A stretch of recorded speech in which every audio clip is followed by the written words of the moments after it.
我个人觉得有点偏甜的。不好意思。谢谢。好，老师再见。好烫。我觉得你的白芸豆的豆沙或者什么，它不够细。不好意思。谢谢老师，谢谢老师。是醋饭嘛？肯定是醋饭。醋饭的调配也是很重要。它的醋饭在我这里是没有记忆点的。抱歉。谢谢。他感觉全场太扎眼了，他个子又高，人长得又帅。对，就那个宝岛主夫是吗？范儿很足。Hello， 大家好，我是宝岛主夫，我来自中国台湾。宝岛主夫，老家台湾，台湾哪里？台北。我外公是四川人。OK。我外公是民国那时候在台湾非常有名的一位厨师，给很多名人做过菜。对我来说，只有味道可以延续，记忆才会都一直在。所以说，我想做一些我外公的菜，而不是说我做fine dining那些东西。那你今天做的是？其实我做台湾那个茄汁牛肉面。哇，牛肉面，我很期待牛肉面呢。我不走了，我坐这。好，我坐在那边等。没有，哇，开心啊！你知道，因为牛肉面是我非常喜欢吃的一个料理，所以我对它的期盼还挺高的。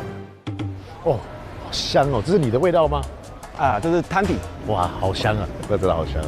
它要熬这个，应该是熬牛肉、熬牛骨什么东西，有它的特别的秘方，所以经过的时候那个香味是非常的，就是想让我待在那儿不离开的那种感觉。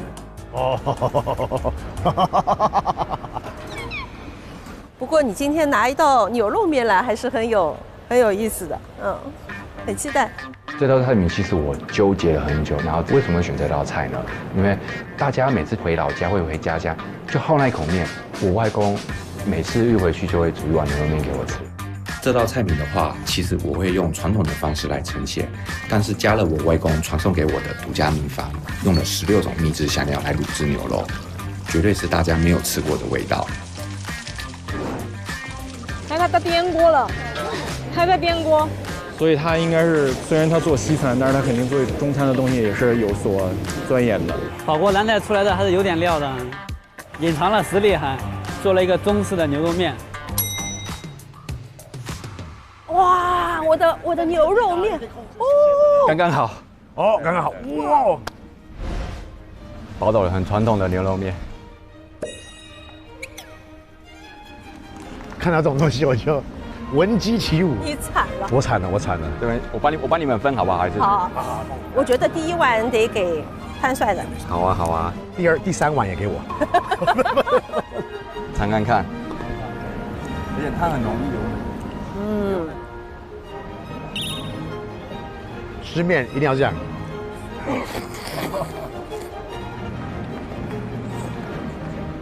哇。也不加一点酸菜，哇，更。哇，太给力了，都吃完。那个工作人员可以帮我拿两个大纸袋吗？我要外带。没有。过了，肯定过了。我师兄能过。谢谢。我觉得为什么？就是我觉得它的味道就是够浓，然后它的那个面条的一个咬劲，我觉得很不错。因为一开始看他在那边醒面，他醒了很长时间，所以说他擀出的面条很有咬劲。然后包括他选的那个牛肉的部位牛肋条，我觉得它是一个很聪明的一个举动，因为它正好是牛肉和筋相间的一个部位，又很香，然后它的调味都很准。面食大王，你想说什么吗？我再想一想，我在想，我要回味一下，等一下哦。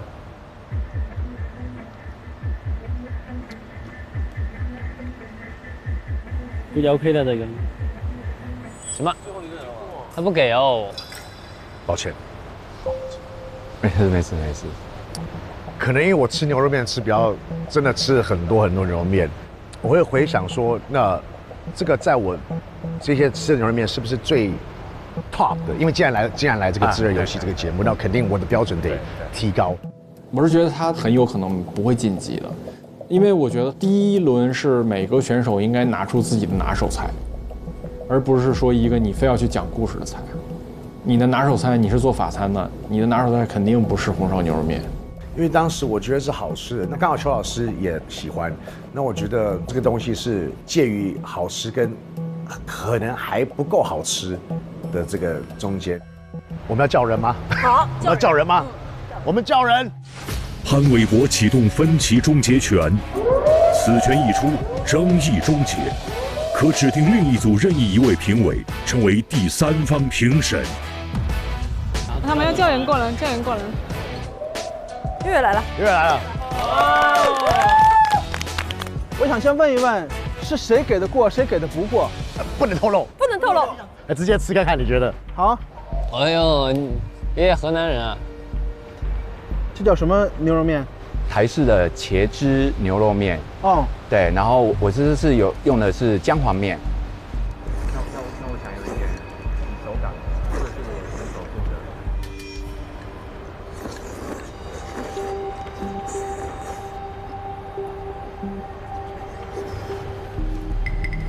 你看看你是觉得去或是留，交到你手里。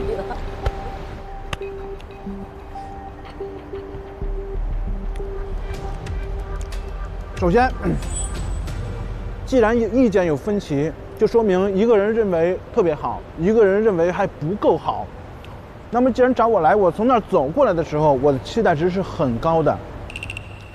当我第一口吃下去的时候，我觉得还可以，但是第二口吃下去，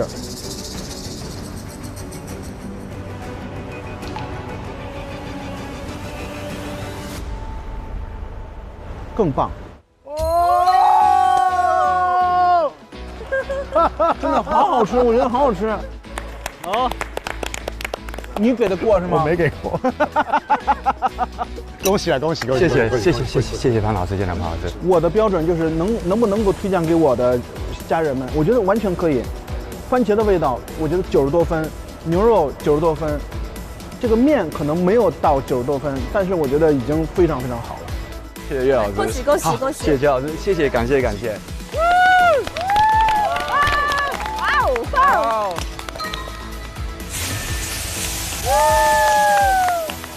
潘老师他其实比我想象中就是更严厉很多，真的是我意料之外。但是最后他还说他吃过无数碗牛肉面，我说好的，这个严厉可以的，可以让我进步，把我牛肉面做得更好。太棒了！哦。我的牛肉是腌过的，特意的选用李锦记的薄盐生抽，它的咸度不高，既能提鲜也能增香，又不会覆盖住牛肉本身的浓郁的牛油香气。用了李锦记的薄盐生抽腌制后的牛肉，它熬出来的颜色非常漂亮，而且入口时鲜味也会增加突出，为我做的台式牛肉面添加了更多风味。我可能对后面那个黑衣服的选手比较感兴趣，后厨女战士，战斗即生存。我是后厨女战士，也是我们当时厨房唯一的一个女生。在日本这种男女阶级分化比较严重的国家，还有尤其是料理这种传统的行业的话，作为一个女生，我觉得自己也是一个战士。唯一一个上饱和力杂志的中国人。女生的体力确实是不如男生，但是我确实也不想说每一次都是说啊，请帮我一下，这个在我的性格是不能允许自己的。所以说，你们男生能做的，我也一定能做，而且我一定会做得比你更好。你在厨房做了几年啊？其实我一共加起来可能是4年左右吧。我以前是教雅思的英语老师。哇，这么厉害！对，英语老师。对。为什么会想到去做厨师呢？这30岁的话，对于中国人来说，30而立这样一个年龄了。然后那时候就问自己说，自己真正想做的到底是什么？但是其实我从小就特别喜欢料理，这样的，就一个答案呼之而出，我想做米其林厨师。哦，这个志愿还是很好，愿望很好。对。然后我就裸辞了英语老师的工作，重新读那个全日制的料理学校，从头开始学。然后也挺幸运的，就是说，毕业之后直接就进了那个东京的宝格丽餐厅。哦，那在后厨怎么样？很严格，很严格是吧？对。因为我毕竟第一家餐厅就是一家米其林餐厅，它的话对我们的要求是一开始就是非常高的，比如说一定要保持案板的整洁，随时随时就把它清理干净，不管是我的卫生习惯还是工作的效率，一开始就帮我们建立很良好的习惯。There she's shaping some pasta. Italian style. Yeah. 我选择的是一个意大利的菜品，叫 Labioli 意大利饺。因为我的家乡大连，它的水饺子非常有名的。综合我的背景和出身，我想做一道这样可以把我的故事讲出来的灵魂食物。那我这次做的算是一个改良版的意大利饺，因为我不太喜欢在里面放很多芝士奶油啊这类的东西，我也不喜欢把汤弄很多的黄油感呀。汤的话呢，我用的是文蛤。总体来说，就是体现出它一个比较鲜的感觉。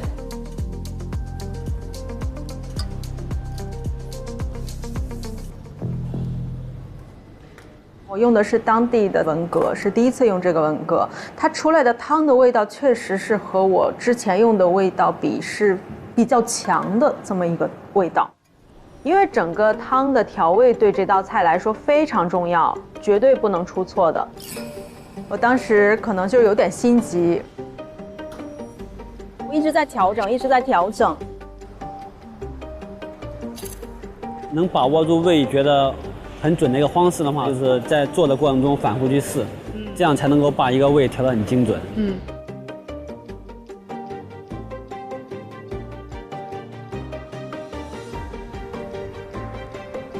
整个过程下来还算比较顺利，我觉得有惊无险吧。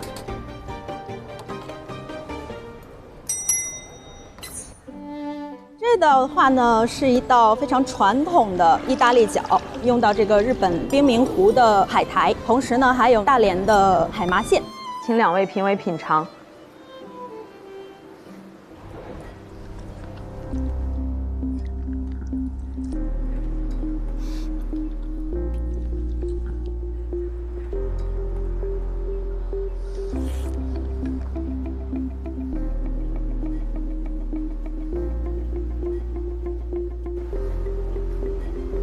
1、2、3。淘宝商铺点外卖更优惠，战术是：你上单，你中单，你下单，他下单。淘宝闪购帮他免单，淘宝闪购天天领红包，还能抽免单。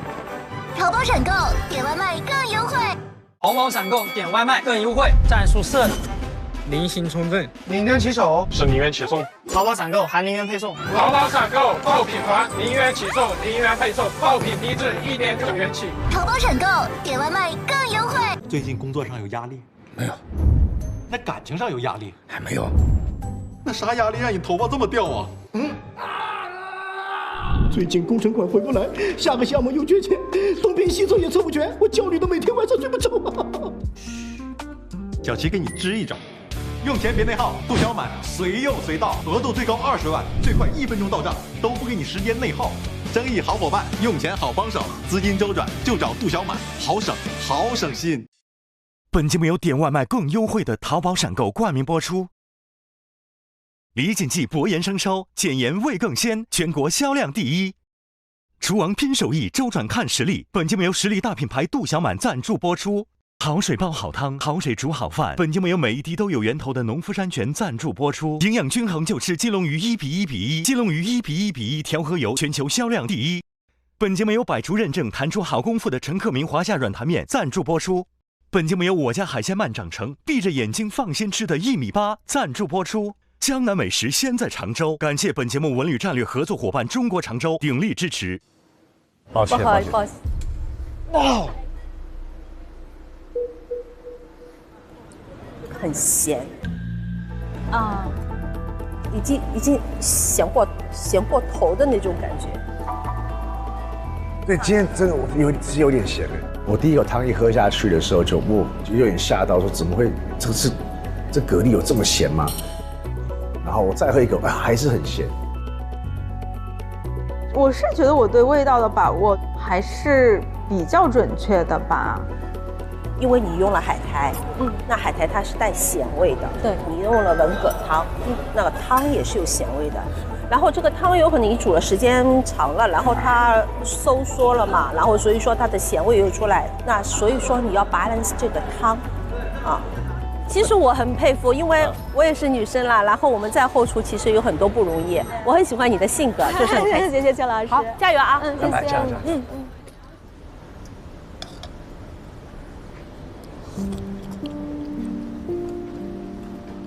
我是想说，我想用这道菜去讲一些故事，表达出我对料理的这个理解。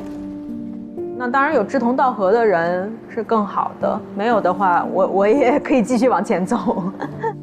我会在自己的选择的路上一路前进。刚刚那个有点咸哦，真的咸。对啊，我第一口我心想我是不是错觉？我不是我感觉是不是错觉？你把它全吃完了，我朝着你看。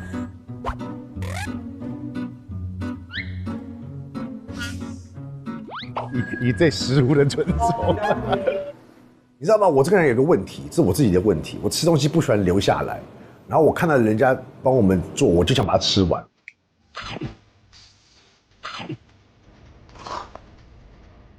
哪怕他最后过不了，我也会尽量吃完。抱歉。抱歉。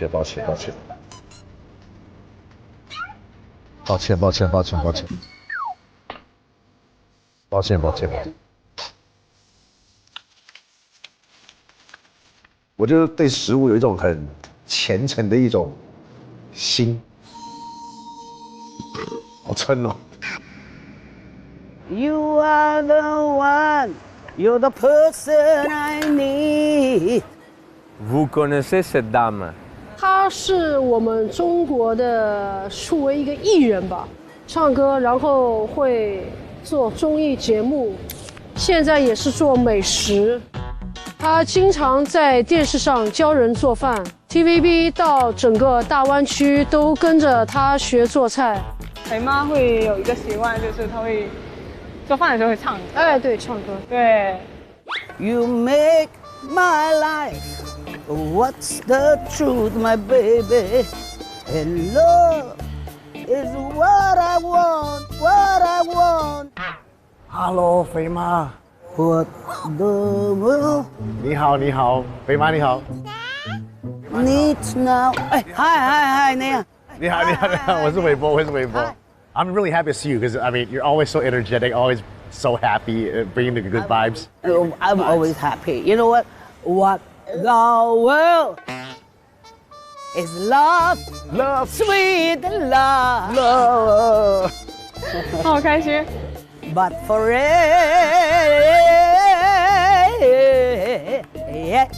everyone. 給你鼓掌。很好。佢話你唱得好好聽啊！太棒！哎，肥媽加油！沒有，謝謝。I love you so。我家人很多，32个人，7个国籍。我用煮菜吸引他们回来，所以我煮菜的时候就是我最开心的时候，因为我会看到我一家老小嘛。真快来吃妈妈的味道，妈妈是最好的。我是家常菜代言人，我比较想把我们中国的文化跟泰国啊、印度的味道可以融在一起嘛。因为我喜欢吃鸡，只有100分钟，我说好，那做5个菜吧。Yes， 我让你看5个菜。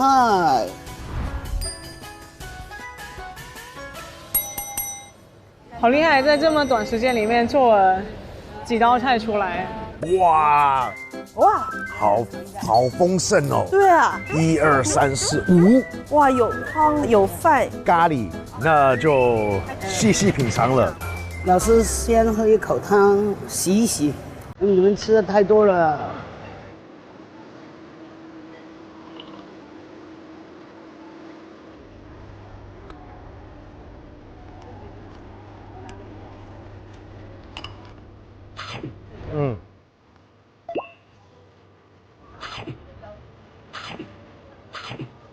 肥猫，我好想喊他，我也想吃。家里孩子来回家吃上这个，很幸福。不要说你孩子不会吃，我这个孩子想去你家吃。我给你吃我的，来，好不好吃？好吃。你看，妈妈的味道。那我们就来给评判喽。好。 1、2、3。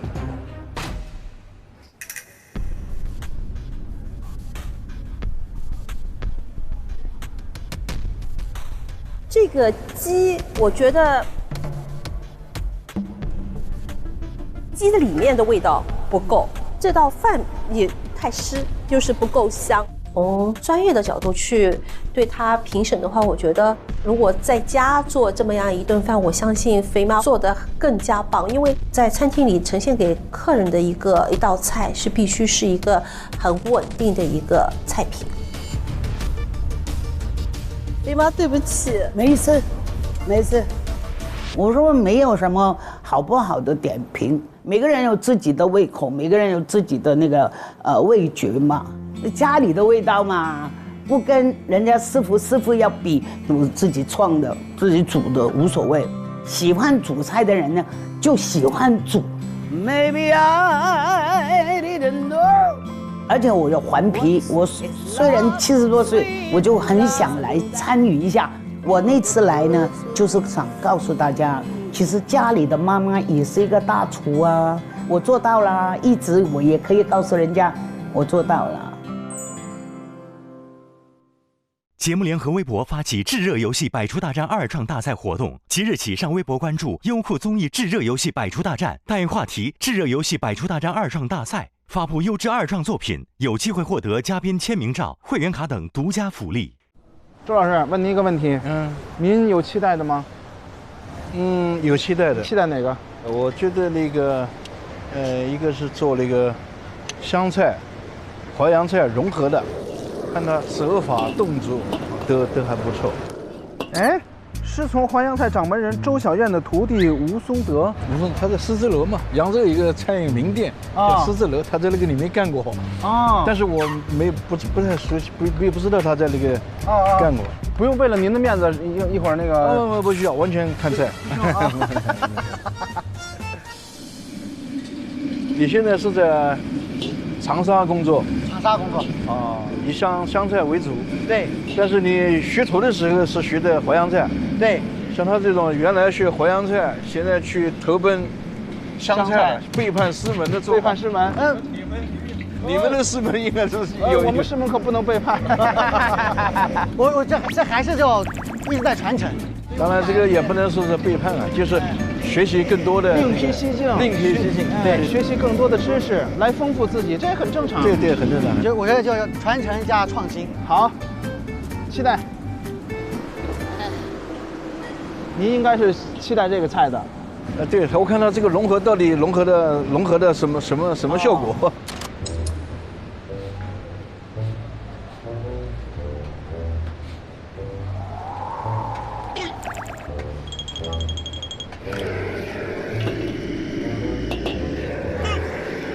这用来吊汤了吗？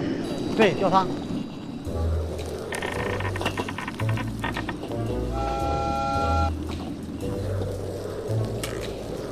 看你这个手背上是个金色的徽章啊，所以大家对你很期待啊，很认可啊。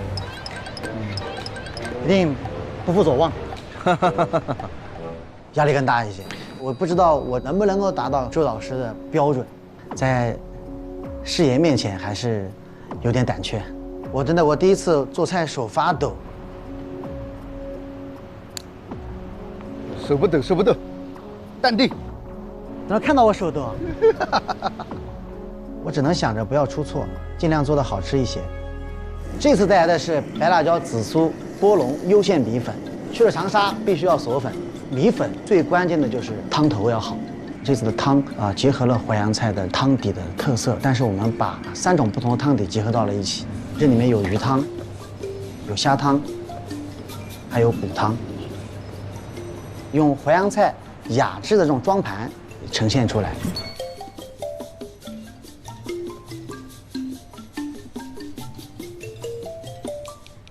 上菜！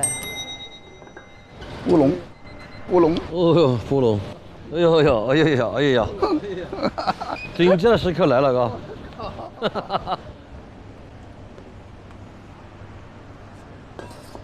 我要先吃哪个呀？可以先吃龙虾，对，然后再吃米粉。嗯，这个龙虾肉就不会变得很老。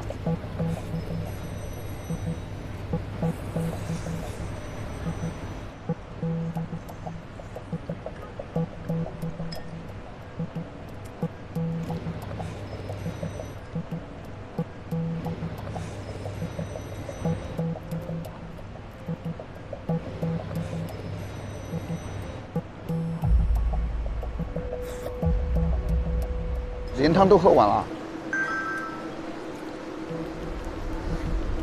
融合的菜对吧？对，湘菜和淮扬菜的融合结合，让你紫苏啊、辣椒啊是湘菜的元素，对，淮扬的元素在哪里？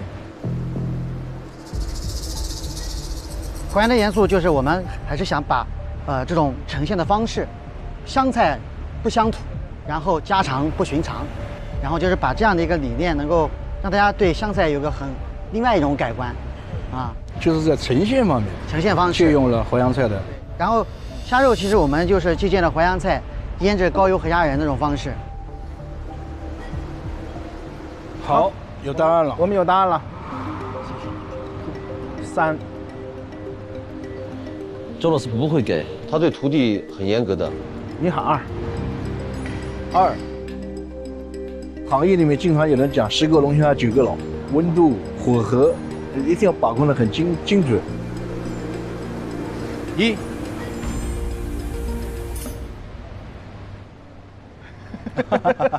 没用啊，有用，有用。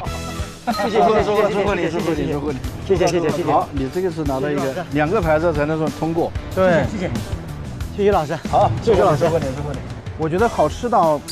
我一定要推荐给我身边所有，可能吃的顺序也是对的，先吃这个，它蒸面最后喝汤。对，这个越吃越开胃，没错，吃饱了筷子还想动。太棒了，这个龙虾。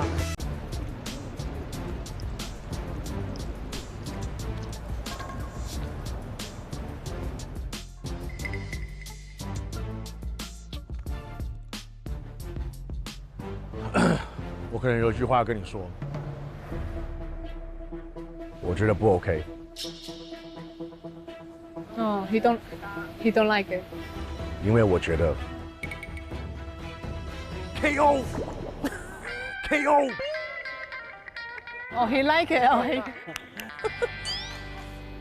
谢谢。KO 了吗？我 KO 了。真的吗？我 KO 了，我被 KO 了。好吧。好，恭喜！这个鸭子其实我觉得你选的鸭比较好，煮的时间正好，它的那个肉质比较嫩。它切鸭子的时候是直刀，它的纤维相对说比较短，放嘴里的话相对说会比较嫩。它的酱的酸甜口非常好，搭上任何一款鸭子的话，其实都会很好。哇，这个我刚刚真的是不敢表露出的太明显了。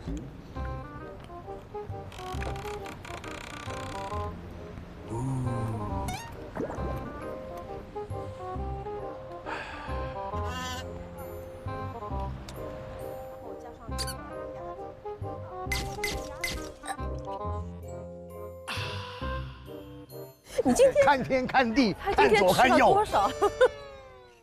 加油！看好你啊！这个孩子哦，前途无量，在这个年纪能做出这样子的料理，这样子的口感。那它的酱汁，我觉得是挺独一无二的。然后搭配他这次做的这个鸭肉，是放不下叉子跟刀子的，100%的 KO。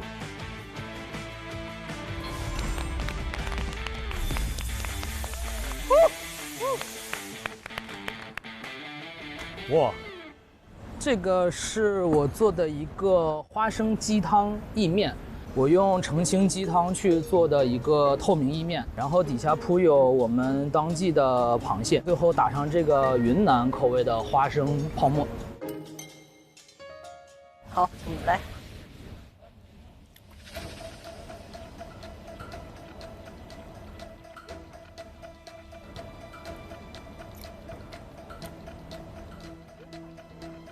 这个我觉得会给过，因为秋天挺喜欢这种东西的。他又用果胶，又用那个吉利丁，你还敢吃吗？那我们就3、2、1。谢谢，不好意思，谢谢。我很意外啊。我觉得这道菜它太粗糙了啊，有很多细节它都没有做好。那个蟹肉不新鲜，都是水水的，它的面条也不够 Q 弹，打出来的那个泡沫不够光滑。其实我认识 Paul 也很多年，我相信，如果这道菜呈现给 Paul 看的话，我相信也是通不过的。听说你是 UV 出来的是吗？UV 的话，为什么我有去吃过？为什么每一份都这么小啊？就是因为他每个人都是一小份嘛。你知道我该不会是唯一去那边吃2份的人吧？有的也有啊，吓死我！我以为只有我是这样子。哦，你吃了2份吗？我每个都吃2份。对啊。我觉得 UV 是这样的，就是如果我们是以果腹的概念去评价它的话，我觉得它肯定不值它的那个价钱。但是，可能我个人观点，对于我来说 ，UV 已经是在吃好饭的基础上，为饮食去提供情绪价值、氛围感，然后会有一些更巧妙的构思。我觉得它的艺术构思对于我来说，它已经像一个很跨时代的艺术品了。很棒，加油！谢谢，啊！谢谢老师，前往世界第一。谢谢老师。好，加油！可能我的菜品完成度还不够高，但我觉得后续还是可以去继续改进的。我觉得我一定会拿到属于我自己的3星。也会找到属于我自己的团队，所以这路上的每一步都是为走到那个终点的基石吧。不，对不起，裁判还有多久？50分钟。50分钟。OK。Oh my gosh！ 你看我的眼睛，真是糟糕的。别扯。我们只剩下42分钟，请大家赶紧。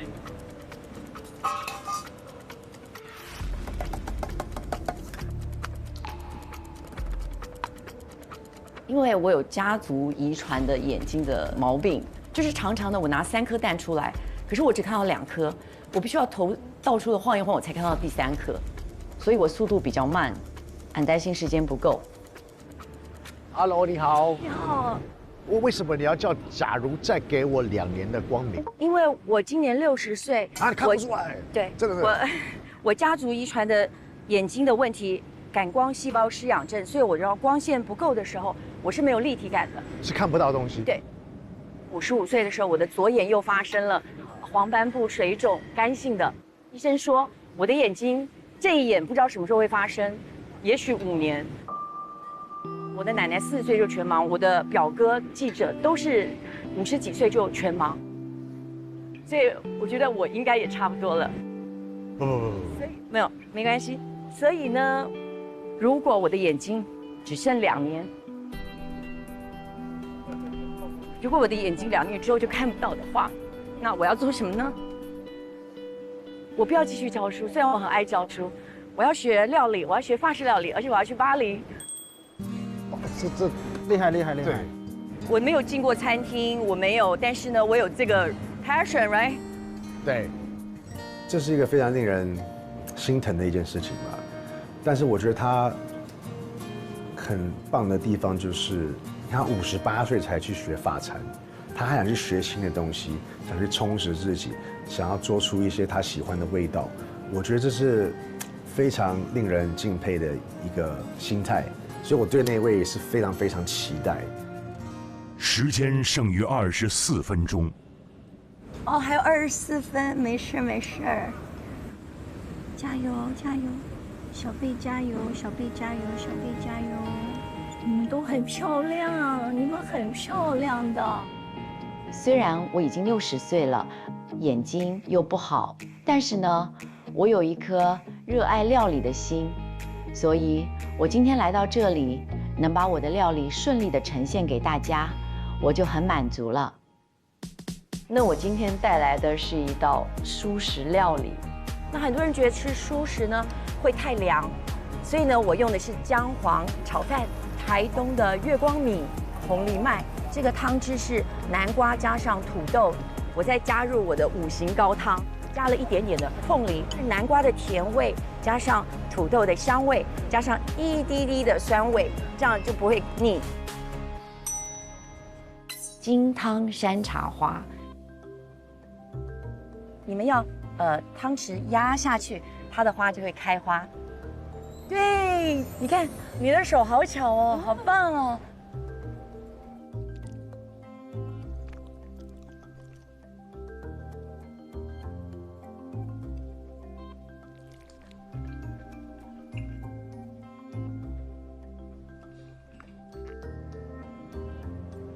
我感觉对我来说啦，个人来说是个很新的一个料理，很新的创新也好，然后味蕾的感觉也是没吃过，都是挺新鲜的一道菜。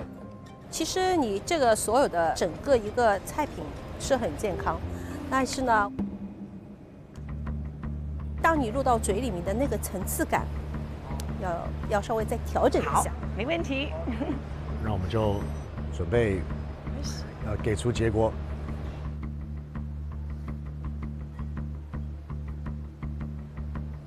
谢谢你。不好意思，不好意思。没事没事没事，我已经来比赛已经很荣幸了。谢谢，谢谢谢谢。我自己对我自己的整个过程我很满意。我记得我来之前我就给自己一个目标，就是说只要不要跌倒，不要受伤，然后顺利完成我的料理，就算成功。他应该也不希望他的故事影响到我们对他的这个美味，而且我觉得他是一个击不倒的人，他还是笑脸常开，还是对他想做的事情很有勇气跟坚持，他肯定会还是很好的心态去做他热爱的美食。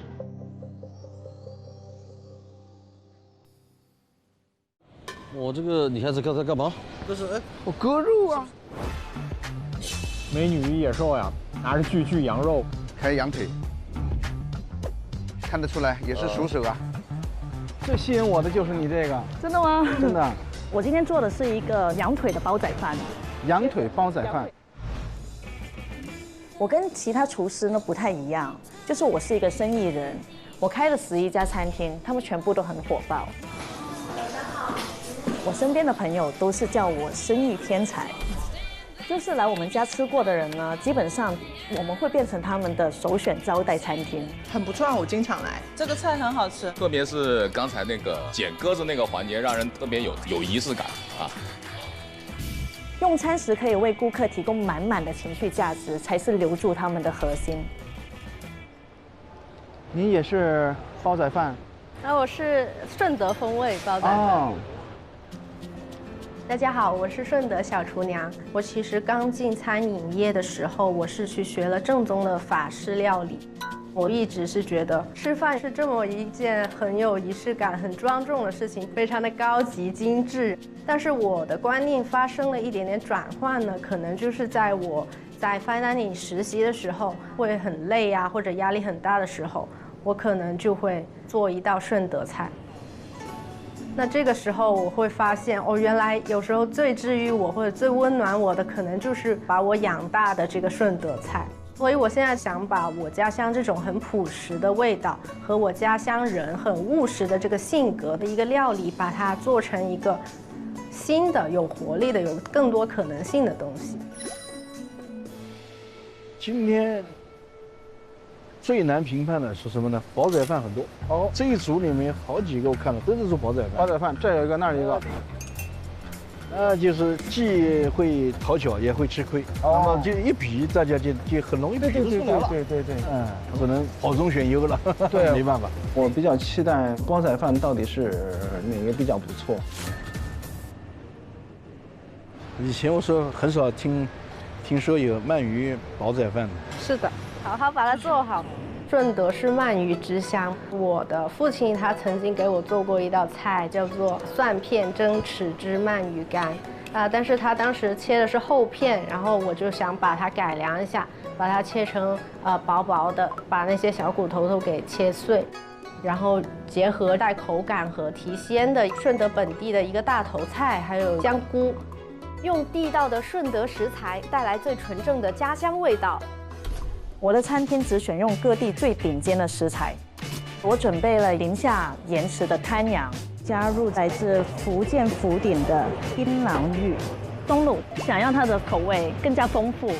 除了食材本身的风土精华，味道才是真正的灵魂所在，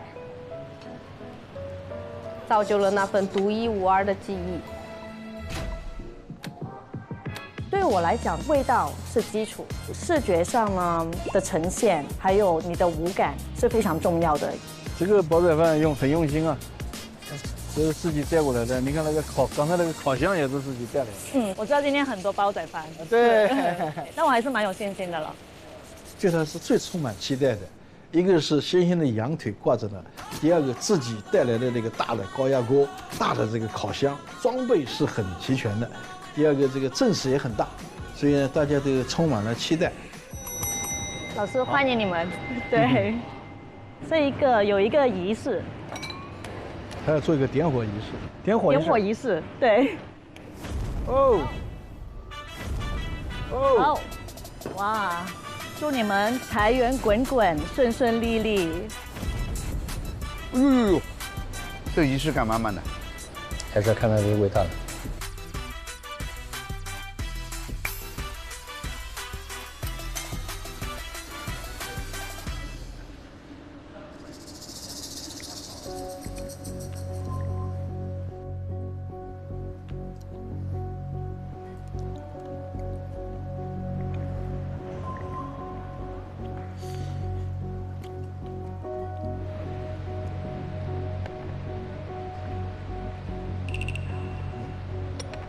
这羊肉是很酥脆，很酥香，跟锅巴一样的感觉。好，我们给出我们的答案吧。有答案了。好紧张。请品尝，这里有一些茶，如果你们觉得腻的话，可以喝一口茶先解解腻。我们去看了煲仔饭了，他评委。来，看看人家的煲仔饭。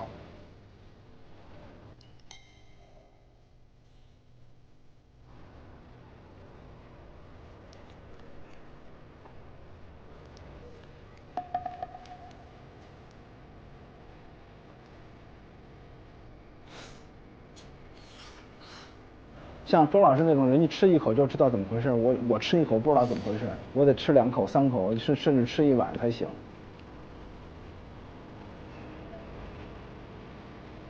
这个锅巴是锅底下刚才翻上来的吗？刚刚做好，放到下面烘干了。啊，对，烘干了再烘了一下。对。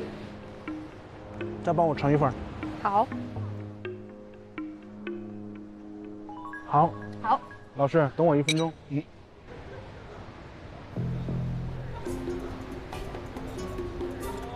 来，我需要你们给我答案。哎，我香港的，我要尝一下。我是广州的，我也要试一下。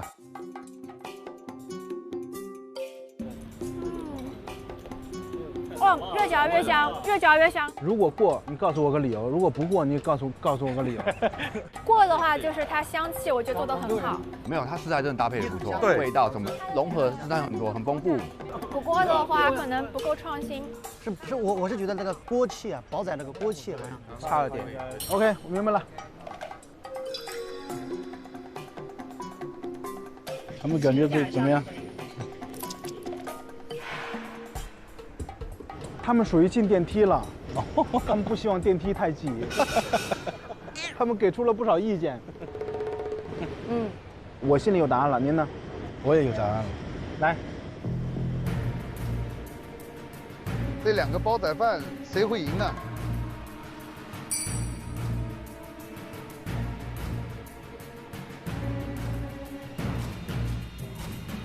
抱歉，没关系，谢谢。这个羊肉的味道似乎几乎都没有吃得出来，它的这个形式呢，过于复杂，本来那么多的高压锅，那么多的羊腿，那么多的东西，其实和煲仔饭本身呢，关联性并不大。我们更关注的是这个煲仔饭本身的这个技术、这种出品、这种味道。好，谢谢，谢谢。我还好哎，因为我觉得所有的这些好或者是不好的舆论，到最后他们都会带很多的流量到餐厅，所以我很欢迎各种的，就说舆论。对。3、2、1。哇！谢谢老师，谢谢老师。哦，没想到一碗饭就上岸了啊！我觉得很好吃哎，很好吃啊，好吃！你们这帮人，好吃。确实给我的感觉就是还挺惊喜的，那个饭的那个嘎巴很香，各种层次感很棒，还有那个茶去油腻，很好。用半干的这种鳗鱼来做呢，并不多。最亮的一点呢，就是它的锅巴，它把本来下面的锅巴拿出来以后呢，又重新再烤了一下，让这个锅巴的酥脆程度呢，更强烈了。然后配了这个米饭一起吃，口感就非常的明显，非常顺。而且它的酱汁呢，用的量恰到好处。这个锅巴和这个米饭的组合，今天是它的一个亮点。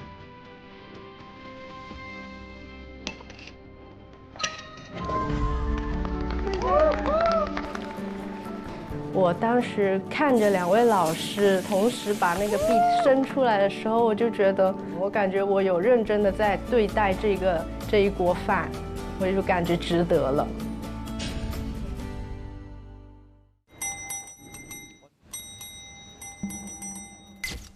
甘油鲍鱼，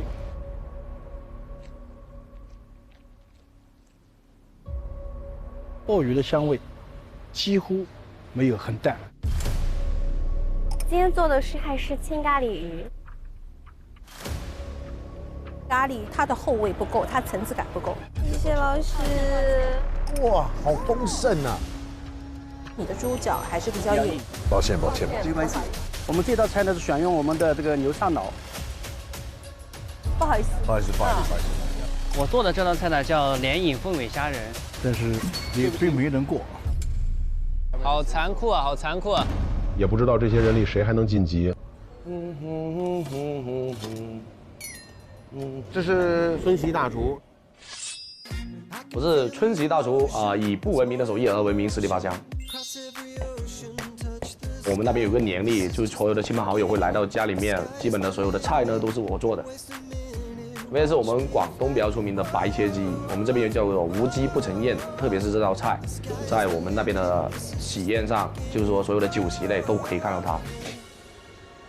但是你知道，高手在民间啊，我就是从湘厨走过来的，这个要水平的，它有时间，有温度，还有个最关键的要有口味，乡里乡亲的坐下来吃的就是那个还原家乡的味道。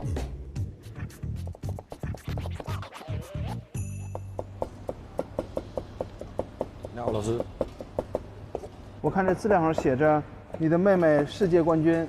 对。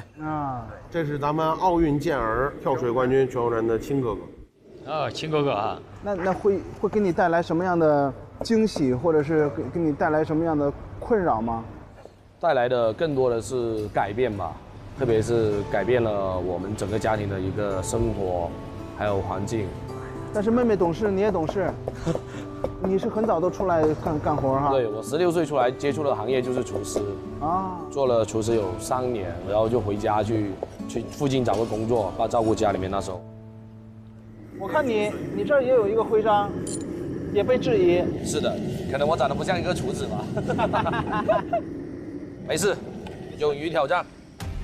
反正我们这种呢，就是说一直不怎么被看好的，就说农村菜没什么了，米其林比较高端上档次啊。但是呢，我觉得自己的菜它就是大锅的，有大锅的味道嘛，还是有这种人间烟火气息比较多一点的嘛。我觉得真正的好吃的味道是来源于民间，然后大家的一个认可，好吃才是好吃。我给大家介绍一下，我们这只白切鸡是来自于我们广东湛江我们自己家果园养的白切鸡，没有喂饲料，全是喂的五谷杂粮，加上我自己家在养殖的时候，它是那个橙子树下面养的，养了有180天的鸡。对，而且呢，这3个酱料呢，一个是沙姜，一个是姜蓉，一个就是比较普遍的大蒜和辣椒，还有那个香菜，3个口味。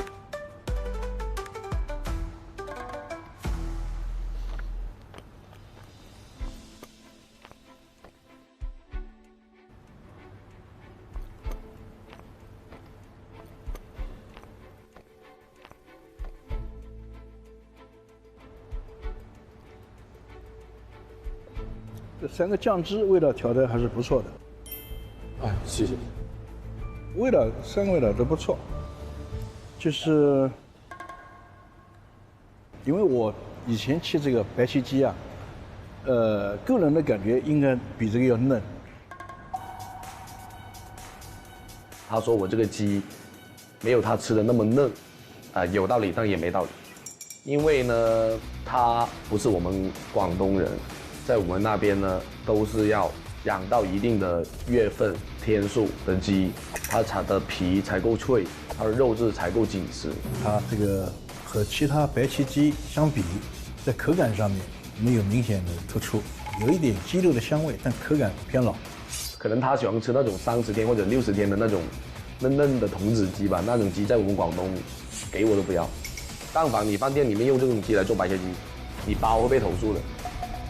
没有那种嫩滑的，水分很足的这样的感觉。广东的白切鸡永远都是 YYDS， 不懂吃人，那只能吃30天或者60天的鸡了，好吧？它那个肉很硬，可能是当地的味道吧，抱歉兄弟，非常抱歉。OK。